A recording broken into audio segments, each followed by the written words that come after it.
মা বাবা যদি মাঝে মধ্যে চিল্লাই,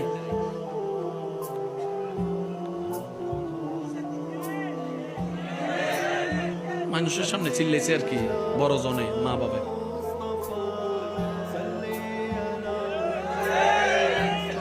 একজনের পিছন থেকে কয় কি তারে তুরে দেখলে সবাই ফালাই যায়, তোর মেজাজ এত গরম, তুই সবার কথার আগে কস মুখ হাত থাকতে কি এর মুখ দিয়ে কথা লাগা, তুই ফুল আজকে মার সামনে এমনে দাঁড়াই আছিস, ব্যাপারটা কি তা? মার সামনে এমনে দাঁড়াই আছি বলেই তো পৃথিবীতে এমনে দাঁড়াই আছে।